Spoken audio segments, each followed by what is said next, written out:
Hello friends, आपका स्वागत है आपके यूट्यूब चैनल परफेक्ट स्टडी में। आज हम लोग इसमें पेपर देखेंगे हिंदी का, जो कि हाई स्कूल में आज हुआ है 24 मार्च को, जिसका कोड नंबर क्या है 901 801 AG। नाम किसका है? आदर्श यादव। अनुक्रमांक इतना दिया हुआ है। आज का ये पेपर है 2022 हिंदी का। तो सबसे पहला क्वेश्चन देख रहे हैं कि लिखा है निम्नलिखित कथनों में से कोई एक कथन सही है, उसे पहचान कर लिखना है। 1 नंबर का क्वेश्चन दिया हुआ है। तो इसमें पहला ऑप्शन दिया है झूठा सच के लेखक रामविलास शर्मा हैं। ऑप्शन 2 है आवारा मसीहा एक उपन्यास है। ऑप्शन 3 दिया हुआ है महादेवी वर्मा एक उपन्यास लेखिका हैं।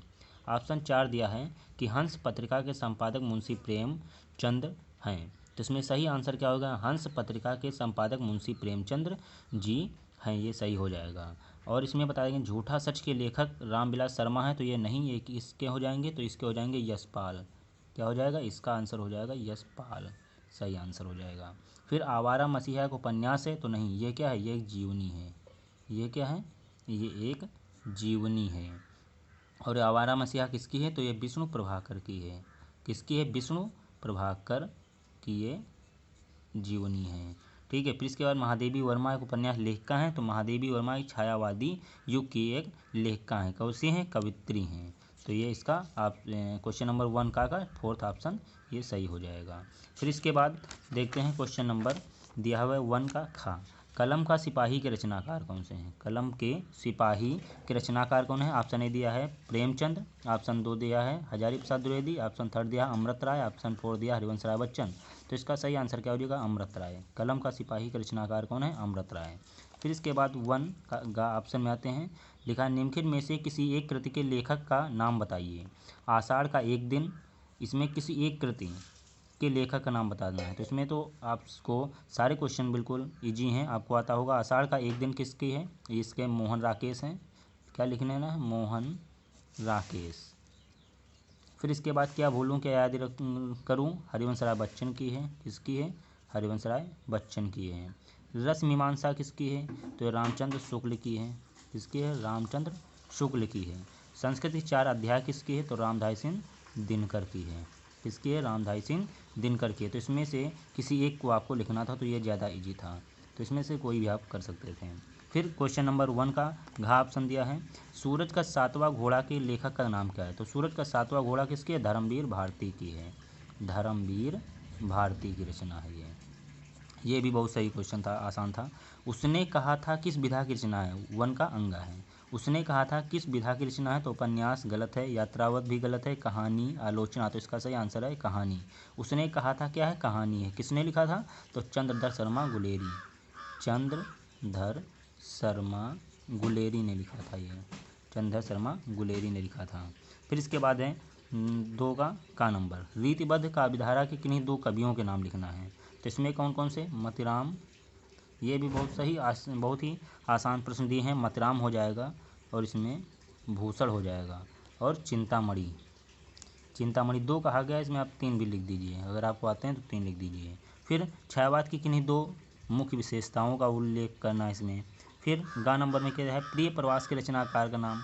तो प्रिय प्रवास किसकी है? मैथिली शरण गुप्त की है। मैथिली शरण गुप्त की ये हो जाएगी रचना। फिर इसके बाद देखते हैं ये पैसेज दिया हुआ है, यानी गद्यांश दिया हुआ है, और फिर ये अथवा में ये भी गद्यांश दिया हुआ है। फिर इसके बाद ये क्वेश्चन नंबर 4 में भी ये जो है काव्य का सौंदर्य, यानी इसमें दिया हुआ है पूरा, और ये इधर ये भी दिया हुआ है। फिर इसके बाद क्वेश्चन नंबर 5 में क्या है? तो इसमें किसी एक लेखक का जीवन परिचय और उनकी एक रचना का नाम लिखना है।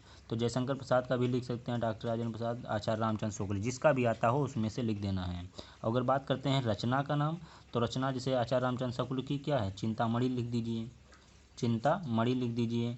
जयशंकर प्रसाद के लिखना है तो कामायनी लिख दीजिए। कामायनी, या आंसू, आंसू, लहर, झरना, ये सब किसकी हैं? ये सब जयशंकर प्रसाद की हैं रचनाएं, तो ये हो जाएगा। फिर इसके बाद है क्वेश्चन नंबर 5 का खा नंबर। निम्नलिखित कवियों में से किसी एक कवि का जीवन परिचय दीजिए। तुलसीदास, सूरदास, बिहारी लाल, किसी एक का भी इसमें आप जीवन परिचय लिख सकते हैं। बहुत ही आसान से प्रश्न आए हुए हैं। फिर इसके बाद क्या है? ये संस्कृत का संदर्भ से इसका अनुवाद करना है पैसेज का, और फिर ये ये क्वेश्चन नंबर 7 में क्या है, ये कि श्लोक का जो आपको आता हुआ अपने पाठ्य पुस्तक का वो इस प्रश्न पत्र में ना आया हो उसको लिखना है इसमें। और फिर ये हिंदी के 2 प्रश्न को संस्कृत में लिखिए। क्वेश्चन नंबर 7 का खा है, हिंदी में इसको लिखना है। फिर यहाँ पर देखते हैं क्वेश्चन नंबर 8 का है, इसमें करुण रस और हास्य रस का स्थायी भाव बताना है। तो करुण रस का स्थायी भाव क्या हो जाएगा, शोक हो जाएगा, शोक हो जाएगा करुण का। और फिर हास्य क्या हो जाएगा, हास हो जाएगा। और फिर इसमें परिभाषा दे देना है। फिर उपमा अलंकार अथवा रूपक की अलंकार की परिभाषा एक उदाहरण भी दीजिए, यानी परिभाषा और इसका एग्जाम्पल देना है, ये भी सही है। रोला छंद अथवा सोठा की परिभाषा उदाहरण सहित क्वेश्चन नंबर 8 का हो जाएगा। फिर क्वेश्चन नंबर 9 का में देखते हैं। तो इसमें लिखा हुआ है कि किन्हीं 3 के मेल से एक शब्द बनाइए। तो इसमें से कितने, 1 2 3 4 5 6 दिए हों, इसमें से किन्हीं 3 को। तो 1 2 3 ऐसे लगा लो। तो इसमें उप से क्या हो जाएगा, उपकार, उप से क्या होगा, उपकार। सु से सुगम, अभि से अभिमान, इस प्रकार लिख देना है। अधि से अधिकार, इस प्रकार से किन्हीं 3 इसमें से लिख देना है। सह से सहकारी, ये इस प्रकार से लिख देना है। ठीक है, इसमें से कोई 3, ये सही है। फिर इसके बाद क्या है, ऑप्शन खा में दिया हुआ है, निम्नलिखित किन्हीं 2 प्रत्ययों के प्रयोग से शब्द बनाइए। तो जैसे आई है तो इसमें कौन सा प्रत्यय हो जाएगा, लिखाई। ये प्रत्यय दिए हुए हैं, इसमें तुमको एक शब्द बनाना है तो लिखाई हो जाएगा। फिर ता है तो इसमें क्या होगा, सुंदरता हो जाएगा। फिर इसमें क्या, हट यानी कि घबराहट हो जाएगा। फिर वट है तो यानी कि सजावट, तो इसमें कितने करना है, 2 करना है। तो इसमें से ये 2 कर लो या फिर ये 2, ये भी सही है क्वेश्चन। फिर इसमें क्या हुआ है कि किन्हीं 2 का समास भी क्या करना है ऑप्शन में। तो किन्हीं 2 का, तो इसमें उत्थान और पतन दिया हुआ है। कौन सा, उत्थान और पतन दिया हुआ है। तो यानी उत्थान और पतन, इसमें यानी कौन सा हो जाएगा, ये द्वंद्व हो जाएगा, द्वंद्व समास हो जाएगा। चौराहा, यानी इसमें जो है 4 राहों यानी गिनतियों की संख्या आ रही है तो ये द्विगु हो जाएगा। जीवन मरण, यानी जीवन और मरण हो जाएगा, ये भी द्वंद्व हो जाएगा। त्रिभुज, यानी 3 भुजाएं जिसमें हो तो ये भी द्विगु में हो जाएगा। ठीक है, तो ये द्विगु हो जाएगा। फिर इसके बाद है किन्हीं दो शब्दों के दो पर्यायवाची लिखिए। क्वेश्चन नंबर इसमें 9 का घा है, बादल का पर्यायवाची लिखना है। तो बादल क्या हो जाएगा, मेघ हो जाएगा, अम्बुद हो जाएगा। और इसमें क्या, बदली भी क्या है इसका पर्यायवाची, नहीं 2 लिखना है। और इसमें पुत्री का लिख लेंगे बेटी या तनया, ये हो जाएगा। गणेश का गजानन, गणेश का क्या हो जाएगा, गजानन हो जाएगा। और गजबदन हो जाएगा, गजबदन हो जाएगा। कमल का पंकज नीरज सरोज, इस प्रकार से इसमें से कोई 2 लिख लेना है। फिर जो है क्वेश्चन नंबर 9 का घा दिया हुआ है, इसमें कह रहा है कि किन्हीं 2 शब्दों के तत्सम लिखिए। तो इसमें चाहे धुआं का लिख लो या तालाब का, किसी का भी एक लिख लो, बहुत आसान होगा। धुआं का क्या हो जाएगा, धूम्र हो जाएगा। तालाब का तड़ाग हो जाएगा। जेठ का ज्येष्ठ हो जाएगा। और आग का क्या हो जाएगा, अग्नि हो जाएगा। तो इसमें से 4 दिए हैं, इसमें से किन्हीं 2 को आप लिख लीजिए। ठीक है, फिर इसके बाद जो होता है क्वेश्चन नंबर 10 आ जाता है। क्वेश्चन नंबर 10 में क्या दिया है कि इसमें संधि विच्छेद करना है प्रत्येक। तो प्रत्येक का कौन सा हो जाएगा, प्रतिधन एक।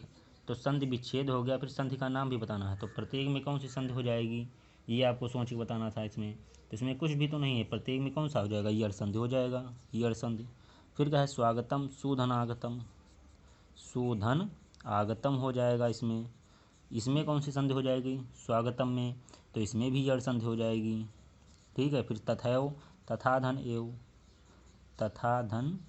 ए हो जाएगी। इसमें कौन सी, इसमें वृद्धि संधि हो जाएगी। ट्रिक के माध्यम से याद कर सकते हो, वृद्धि यानी वृद्धि का मतलब बढ़ना, नहीं कि इसमें डबल मात्राएं हो रही है, 1 से 2 हो रही, तो ये वृद्धि संधि हो जाएगा। फिर है पित्राज्ञा। तो पित्राज्ञा में क्या है, संधि का विच्छेद करेंगे, पितृ धन आज्ञा हो जाएगा, इसमें भी यड़ संधि हो जाएगा। इस प्रकार से हमने क्वेश्चन 10 का देख लिया। फिर खा में क्या है, पंचमी विभक्ति और बहुवचन का रूप लिखना है, किसी एक का, मधु अथवा नदी या फल अथवा मति का। फिर इसमें किसी एक के धातु लकार पुरुष और वचन का उल्लेख करना है। 10 का गा में आप पठाम हसत पढ़ता हसे, तो इस प्रकार से इसको कर लेना है। फिर क्या है, क्वेश्चन नंबर दिया हुआ है किन्हीं 2 के संस्कृत का अनुवाद करना है। राम घर जाता है, विद्या विनय देती है, वह किताब पढ़ती है, वाराणसी एक प्रसिद्ध धार्मिक नगरी है, यमुना के तट पर एक गांव था। इस सब का क्या है, अनुवाद करना है किन्हीं दो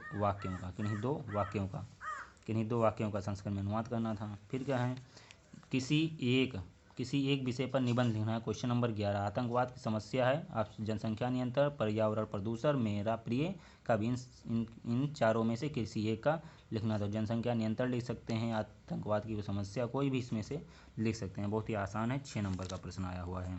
फिर इसके बाद खंड काव्य से एक प्रश्न आया है। इसमें खंड काव्य से कोई एक प्रश्न इसमें करना था। ठीक है, जैसे सभी दिए हुए हैं, अग्र पूजा, ज्योत जवाहर और मेवाड़ मुकुट, ये सब दिया हुआ है। जय सुभाष का इसमें जो भी आता है। तो इस प्रकार से ये पूरा प्रश्न हमने देख लिया। इस प्रकार से है, ये सारे इसके खंड दिए हुए हैं। और ये बहुत ही अच्छा प्रश्न पत्र आया हुआ है इस बार 2022 का हिंदी का पेपर जो है हाई स्कूल के लिए बहुत ही अच्छा आया। इसी प्रकार अगर आपको एनालिसिस अच्छा लगा हो तो इसे चैनल को सब्सक्राइब करें और वीडियो को लाइक करें और कमेंट करना बिल्कुल भी ना भूलें। जय हिंद, जय भारत, धन्यवाद।